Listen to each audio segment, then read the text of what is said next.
Vincent Malloy is 7 years old. He's always polite and does what he's told. For a boy his age, he's considerate and nice. But he wants to be just like Vincent Price.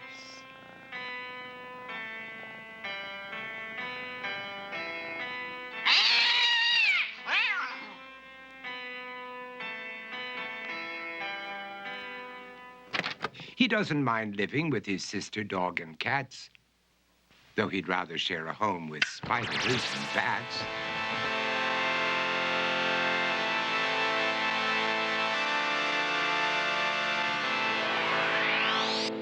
There he could reflect on the horrors he's invented and wander dark hallways alone and tormented.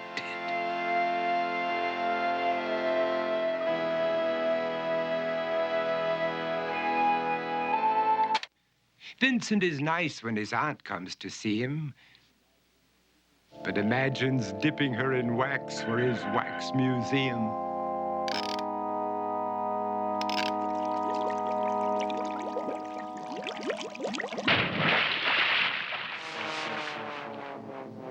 He likes to experiment on his dog, Abercrombie, in the hopes of creating a horrible zombie. So he and his horrible zombie dog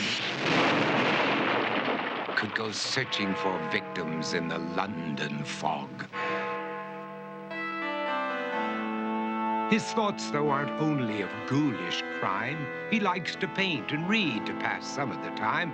While other kids read books like Go, Jane, Go, Vincent's favorite author is Edgar Allen Poe. One night, while reading a gruesome tale, he read a passage that made him turn pale. Such horrible news he could not survive, for his beautiful wife had been buried alive. He dug out her grave to make sure she was dead, unaware that her grave was his mother's flower bed. His mother sent Vincent off to his room. He knew he'd been banished to the Tower of Doom, where he was sentenced to spend the rest of his life alone with the portrait of his beautiful wife. While alone and insane, encased in his tomb, Vincent's mother burst suddenly into the room. She said, "If you want to, you can go out and play. It's sunny outside and a beautiful day."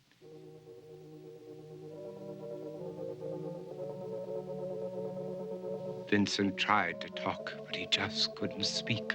The years of isolation had made him quite weak.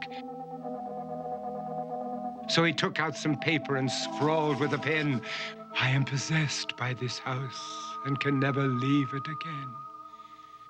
His mother said, "You're not possessed and you're not almost dead. These games that you play are all in your head.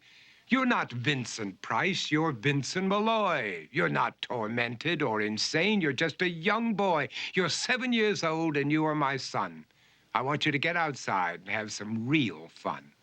Her anger now spent, she walked out through the hall. And while Vincent backed slowly against the wall, the room started to sway, to shiver and creak. His horrid insanity had reached its peak. He saw Abercrombie, his zombie slave, and heard his wife call from beyond the grave. She spoke from her coffin and made ghoulish demands, while through cracking walls reached skeleton hands. Every horror in his life that had crept through his dreams swept his mad laughter to terrified screams. To escape the madness, he reached for the door, but fell limp and lifeless down on the floor. His voice was soft and very slow as he quoted The Raven from Edgar Allen Poe. "And my soul from out that shadow that lies floating on the floor shall be lifted nevermore."